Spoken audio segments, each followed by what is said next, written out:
قطع رحمی، قیامت کے قریب قطع رحمی عام ہوگی۔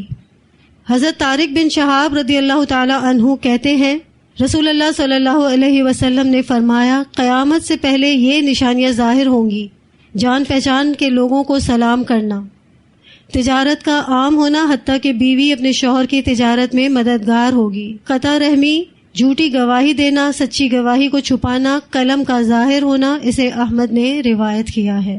ایک اور حدیث ہے، حضرت عبداللہ بن مسعود رضی اللہ تعالی عنہ کہتے ہیں رسول اکرم صلی اللہ علیہ وسلم نے فرمایا قیامت سے پہلے جان پہچان والوں کو سلام کرنا، تجارت کا عام ہونا حتیٰ کہ تجارت میں بیوی اپنے شوہر کی معاون ہوگی، اور قطع رحمی عام ہو جائے گی، اسے احمد نے روایت کیا ہے۔ وضاحت دیکھیے، قطع رحمی کے بارے میں آپ صلی اللہ علیہ وسلم کا ارشاد مبارک ہے جس نے 3 دن سے زیادہ اپنے بھائی سے ترک تعلق کیا اور مر گیا تو وہ جہنم میں جائے گا، اسے ابو داؤد نے روایت کیا ہے۔ اب ہمارا آج کا جو اس میں ٹاپک ہے اس حدیث کے ساتھ وہ ہے قطع رحمی۔ قیامت کے قریب قطع رحمی عام ہوگی، باقاعدہ رشتہ داریاں ختم کر دی جاتی ہیں، اور چھوٹی چھوٹی باتوں کو لے کر، بہت معمولی باتوں کو لے کر رشتہ داریاں ختم کر دی جاتی ہیں، اور ایسا ہوگا قیامت سے پہلے۔ اور میرا یہ خیال ہے کہ جب سے ہم پیدا ہوئے ہیں، جب سے اب تک، یہ علامت تو ہم دیکھ کر ہی بڑے ہوئے ہیں کہ معمولی سی باتوں پر خاندان میں رنجشیں ہوتی ہیں اور کئی سالوں تک قطع تعلق کر لیا جاتا ہے۔ بہت ڈرانے والی بات ہے جو اس وضاحت میں لکھی گئی ہے کہ جس نے 3 دن سے زیادہ اپنے بھائی سے ترک تعلق کیا اور مر گیا تو وہ جہنم میں جائے گا۔ ایسے بہت سے رشتہ دار اس دنیا سے اسی طرح سے جا چکے جن کے ساتھ ہمارے تعلقات بحال نہیں تھے یا نہیں ہوتے، اور وہ اس دنیا سے چلے جاتے ہیں۔ اس میں کتنی بڑی وعید دی گئی ہے کہ وہ جہنم میں جائے گا۔ تو بہت ہی اہم ٹاپک ہے یہ۔ بہت سے لوگ اس بات کی شکایت کرتے ہیں کہ ہمیں بہت ڈپریشن رہتا ہے ہر وقت، کیوں؟ اس کی وجہ کیا ہے؟ سوچنا چاہیے کہ کیا ہمارے معاملات یا کیا ہمارے تعلقات میں کوئی ایسی خرابی ہے جو ہمیں بے چین رکھتی ہے، جو ہمیں ڈپریشن کا شکار کیے ہوئے ہے۔ یہ بھی وجہ ہے ڈپریشن کی کہ آپ کے تعلقات اگر ذرا سے بھی کسی سے خراب ہوں تو آپ ڈپریشن کا شکار ہو جاتے ہیں، اور پھر وہ بیماری کی حد تک پہنچا دیتی ہے آپ کو۔ جب ہم لوگوں سے یا رشتہ داروں سے رشتہ داریاں توڑتے ہیں، لوگوں سے برا سلوک کرتے ہیں اور ان کے ساتھ زیادتیاں کرتے ہیں تو ڈپریشن تو ہوگا۔ ایسے میں ہمیں چاہیے کہ ہم اپنی لائف کو آبزرو کریں کہ ہم رشتہ داریاں توڑنے والوں میں تو نہیں۔ کبھی ایسا ہوتا ہے کہ ہم بہت زیادہ کسی کے لیے نیگیٹو سوچ رہے ہوتے ہیں، بہت ایکسٹرا، بہت زیادہ بدگمانیاں رکھتے ہیں دلوں میں، اور پھر پہل نہیں کرتے ان کی طرف بڑھنے میں۔ آپ صلی اللہ علیہ وسلم نے فرمایا رشتہ داریوں کو کاٹنے والا جنت کی خوشبو بھی نہیں سونگے گا، اسے بخاری نے روایت کیا ہے۔ جنت کی خوشبو بھی نہیں سونگے گا۔ جنت میں جانا تو بہت دور کی بات۔ بہت کلیئر وارننگ ہے اس حدیث میں کہ رشتہ داریوں کو توڑنے والا جنت کی خوشبو بھی نہیں سونگے گا۔ تو ہے یا نہیں یہ قابل توجہ بات؟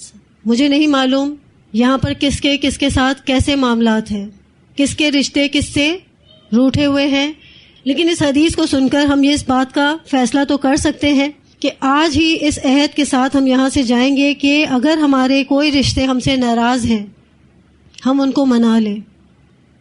اللہ تعالیٰ سے محبت کرنے والے ہمیشہ یہ دیکھتے ہیں کہ اللہ تعالیٰ کو کون سے اعمال عزیز ہیں۔ نبی صلی اللہ علیہ وسلم نے فرمایا اللہ تعالیٰ کے ہاں سب سے بہترین عمل اس پر ایمان لانا، پھر صلہ رحمی کرنا ہے، یعنی رشتہ داری کو جوڑنا۔ رشتہ داری کو جوڑنا ایسا عمل ہے جو اللہ کو بے حد پسند ہے، بہت محبوب ہے، لیکن اس میں مشقت ہے۔ آسان ہے رشتہ داری کو جوڑے رکھنا یا رشتہ داروں کے ساتھ تعلقات کو قائم رکھنا کہ وہ کبھی آپ سے ناراض ہوں ہی نہ، ہے تو بے شک مشقت والا کام مگر ناممکن کچھ بھی نہیں۔ اور اگر اللہ کو سامنے رکھتے ہوئے، نبی کی سنت کو سامنے رکھتے ہوئے یا اللہ کی پسند اور ناپسند کو سامنے رکھیں گے تو ہر کام آسان ہو جائے گا۔ رشتوں کو توڑ کر جو تکلیف ہم اٹھاتے ہیں، رشتوں کو جوڑ کر اس سے کہیں زیادہ سکون حاصل ہوتا ہے یہ نہیں؟ جب تک کوئی ناراض ہے تو ہم بھی پریشان رہتے ہیں، تکلیف میں رہتے ہیں، ڈپریشن ہوتا ہے ان چیزوں کا، لیکن جب انہی رشتوں کو جا کر جوڑتے ہیں تو کیا ہوتا ہے؟ چاہے وہ حق پر نہ ہوں، ہم حق پر ہوں، پھر بھی اگر ہم جھک کر ان سے مل لیتے ہیں، اپنی ناراضگیوں کو بلا دیتے ہیں، ان سے معافی مانگ لیتے ہیں، تو جھکنے کے بعد کیا ہوتا ہے؟ دل میں ایک سکون اور اطمینان کی فیلنگز آتی ہے. مشقت والا کام بے شک ہے لیکن کرنا ہے. سب جانتے ہیں آپ کہ صلہ رحمی کیا ہے. نبی صلی اللہ علیہ وسلم نے فرمایا صلہ رحمی کرنے والا وہ نہیں جو بدلے میں صلہ رحمی کرے، بلکہ وہ ہے جب اس سے قطع رحمی کی جائے تو وہ صلہ رحمی کرے. یعنی جب آپ سے کوئی توڑے تب آپ اس سے جوڑو، یہ ہے صلہ رحمی. جو لوگ آپ سے اچھے تعلقات رکھتے ہیں اور آپ ان سے اگینسٹ میں بہت اچھے تعلقات رکھتے ہیں تو یہ کوئی بڑی بات نہیں. اصل بات جب ہے جب کوئی آپ سے توڑے تو اس وقت آپ اس سے جوڑو، یہ ہے اصل صلہ رحمی. نبی صلی اللہ علیہ وسلم نے تاکید کی ہے کہ اپنے انساب یعنی نسب کے رشتوں کو یاد رکھو تاکہ ان سے بہتر سلوک کر سکو. اپنے انساب کو یاد رکھو یعنی اپنے جو نسبی رشتے ہیں. ہم یہ دیکھتے ہیں کہ آج ہمارے بچوں کو اپنے کلوز رشتے بھی نہیں پتہ. پہلے کے دور تھا جب ہمارے والدین بتایا کرتے تھے کہ بہت دور کے رشتے دار ہمارے گھروں میں آیا جایا کرتے تھے، ہماری خوشیوں میں ہر وقت ہمارے ساتھ شامل ہوتے تھے. آج کا دور یہ ہے کہ جو قریبی رشتے دار ہیں وہ بھی جب ہمارے خوشیوں کے بھی موقع آتے ہیں تو جسٹ وقت پر آتے ہیں اور وقت پر چلے جاتے ہیں.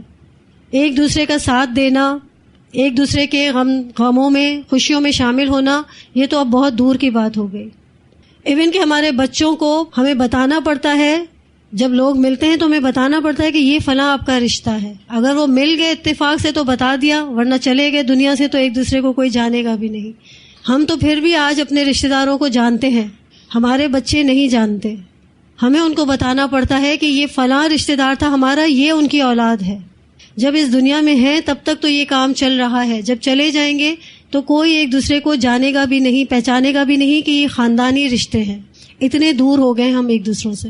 آپ صلی اللہ علیہ وسلم نے اس بات کی تاکید کیوں کی تھی کہ اپنے رشتوں کو یاد رکھو اور ان سے بہتر سلوک کرو؟ کیونکہ رشتے داروں کے ساتھ بہتر سلوک کرنے سے اللہ کی محبت ملتی ہے. اللہ تعالیٰ دولت کو بڑھاتا ہے، یعنی صلہ رحمی کرنے سے کیا ہوتا ہے؟ اللہ تعالیٰ دولت کو بڑھاتا ہے، عمر میں برکت ہوتی ہے. ہمارے رشتے داروں کے ہم پر بہت سارے حقوق ہیں، جس میں ان پر مال خرچ کرنا، ان کے حالات کا جائزہ لینا، ان سے خوش ہو کر ملنا، ان کی تکلیفوں میں ان کا ساتھ دینا، ان کے لیے دعا کرنا، ان کی ضرورتوں کا خیال رکھنا، یہ تمام وہ حقوق ہیں ان کے جو ہم پر لازم ہیں. آج ہم دلوں کو تنگ کر لیتے ہیں چھوٹی چھوٹی باتوں کی وجہ سے. مال خرچ کرنا ہم بہت مشکل سمجھتے ہیں. کیسے ہم اپنا مال، یہ تو ہمارا حق ہے، ہم کیسے دوسروں پر یا اپنے رشتہ داروں پر یہ خرچ کریں؟ ایک چنے بیچنے والے کی مثال ہے جو ہمارے اسی قریبی ایریا میں صبح سے شام تک چنے بیچتا ہے.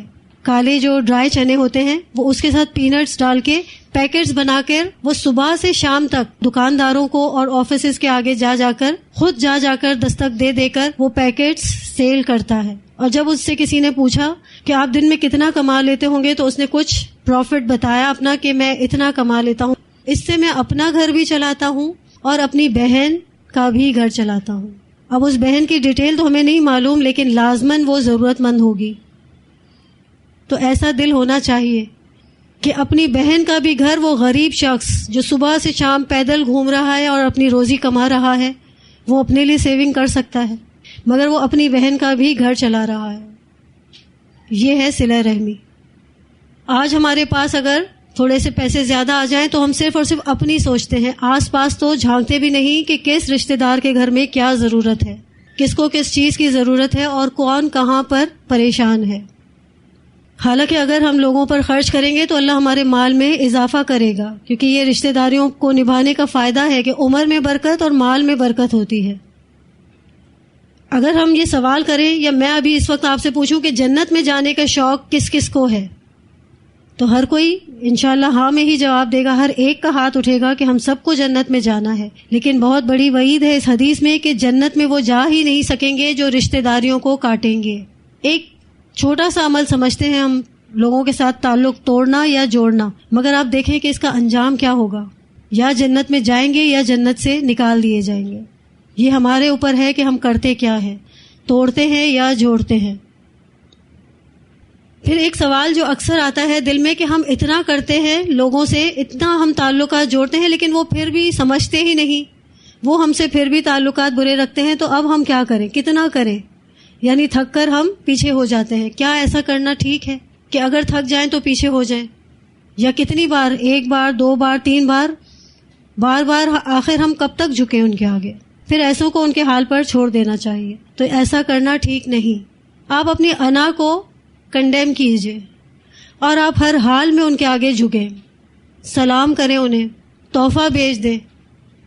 اب آج تحفہ آپ یہ نہیں کہہ سکتے کہ کوئی سوٹ، یا مہنگائی کا دور ہے نہ بھیجیں اتنا بڑا تحفہ، سوٹ نہ بھیجیں، بیگ نہ بھیجیں، گھڑی نہ بھیجیں، کچھ کھانا بنا کے بھیج دیں گھر سے. جو خود کھاتے ہیں اس میں سے کچھ حصہ صرف اس بات پر ان کی توجہ دلانے کے لیے کہ میں نے آپ کو یاد رکھا. پھر بھی اگر وہ اکڑتے ہیں تو کوئی بات نہیں، آپ کے اعمال نامے میں کیا لکھا گیا اور ان کے اعمال نامے میں کیا لکھا گیا. اگر وہ پھر بھی جھکنے کے لیے تیار نہیں تو کوئی بات نہیں. اسی طرح سے کبھی کبھار فون کال کر لیں ان کو. بے شک وہ فون پر بھی آپ سے تلخ کلامی کے ساتھ بات کریں، مینٹلی پریپیئر رہ کر بات کریں، فون کریں کہ آگے سے کچھ بھی جواب مل سکتا ہے، تو کوئی بات نہیں. بہت سارے مسئلے اس فون کی وجہ سے بڑھتے بھی ہیں اور بہت سارے مسئلے اس فون کی وجہ سے حل بھی ہو جاتے ہیں. ہمیں لوگوں کے رویوں کے تابع نہیں ہونا، اپنے اخلاق کے ساتھ ان کو اپنے تابع کرنا ہے. لیکن ہم عموماً اس بات میں پیچھے ہو جاتے ہیں کہ کب تک. ٹھیک ہے، تو اللہ نہ کرے کہ اس حال میں ہماری موت آ جائے کہ ہم سے کوئی ناراض ہو اور ہم اس دنیا سے چلے جائیں. جو دینی رشتے ہوتے ہیں، دینی دوستیاں ہوتی ہیں، دوست ہیں، اسکول کالج فرینڈز ہیں، ان سے تو ہمارے تعلقات نو ڈاؤٹ کہ بڑے اچھے ہوتے ہیں، کیونکہ ہم وقتی طور پر ایک دوسرے سے مل رہے ہوتے ہیں تو ایک دوسرے کو اتنا کلوزلی نہیں جانتے. تو یہاں تو سب ایک دوسرے کے ساتھ اچھے ہوتے ہیں، ایک دوسرے کے اخلاق سے بھی متاثر ہوتے ہیں. اصل اخلاق تو وہ ہے جو آپ کے گھر کے اندر ہے، آپ کے رشتہ داروں کے ساتھ ہے. وہاں اگر آپ سے کوئی متاثر ہوتا ہے، آپ سے تعلقات رکھنا چاہتا ہے، تو اصل پہچان آپ کی یہ ہے. ہمارا اخلاق ایسا ہونا چاہیے ایز دیندار، ایز مسلم، ایز مومن، کہ ہم سے لوگ تعلقات رکھنا چاہیں. ٹھیک ہے، تو آج ہمارا ٹاپک یہ بھی مکمل ہوا. ایک بات جو رمیسا آپ نے پوچھی کہ قلم ظاہر ہو جائے گا. قلم کا ظاہر ہونا سے مراد یہ ہے کہ قیامت سے پہلے کتابیں بہت ساری ہوں گی، لکھا ہوا علم بے تحاشا ہوگا.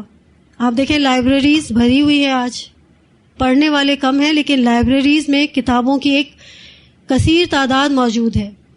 آپ نیٹ پر سرچ کریں، ایک ایک ٹاپک سے کئی کئی کتابیں آپ کو ملیں گی. اس دور میں آپ صلی اللہ علیہ وسلم کے دور میں ایسا نہیں تھا، تو آپ صلی اللہ علیہ وسلم نے فرمایا تھا کہ قلم ظاہر ہوگا، یعنی علم تو بہت عام ہو جائے گا. اور اس سے آگے بڑھ کر آج قلم کی جو دوسری شکل ہمیں نظر آ رہی ہے وہ کمپیوٹر ہے. کمپیوٹر آپ دیکھیں کتنا عام ہے، تو یہ بھی قلم کی ہی شکل ہے. اسپیچ تھراپی اس کو شاید کہتے ہیں کہ آپ بولتے جائیں اور اسکرین پر لکھا جاتا ہے. تو یہ ہے قلم کا ظاہر ہونا. یہ ٹیکنالوجی ہے، یہ ایک سائن ہے، قیامت سے پہلے ایسا ہوگا. اور اس سے بڑھ کر بھی، کمپیوٹر سے بڑھ کر بھی اب تو بہت کچھ اے آئی کی صورت میں بھی سامنے آیا ہے. آپ ایک سوال کریں آرٹیفیشل انٹیلیجنس پر، ایک سوال لکھیں، پوری ڈیٹیل میں جواب منٹوں میں، سیکنڈز میں وہ آپ کو دے دیتا ہے. کوئی چھوٹا سا بھی سوال کریں، اپنا کوئی مسئلہ بھی لکھ دیں تو وہ آپ کو 1 سیکنڈ میں پورا کا پورا پیراگراف رائٹنگ کر کے آپ کو دے دے گا. تو یہ ہے قلم کا ظاہر ہونا. اس کے ساتھ ہی ہماری کلاس کا وقت مکمل ہوا. جو کچھ آج ہم نے پڑھا، جو کچھ ہم پڑھ چکے ہیں، اللہ تعالی ہم سب کو ہمارے پڑھنے اور پڑھانے کو قبول فرمائے. اللہ تعالی ہمیں باعمل بنائے اور اللہ تعالی ہم سب سے راضی ہو جائے. وآخر دعوانا ان الحمد للہ رب العالمین. سبحان ربک رب العزۃ عما یصفون وسلام علی المرسلین والحمد للہ رب العالمین. سبحانک اللہم وبحمدک نشہد ان لا الہ الا انت نستغفرک ونتوب الیک. السلام علیکم ورحمۃ اللہ وبرکاتہ.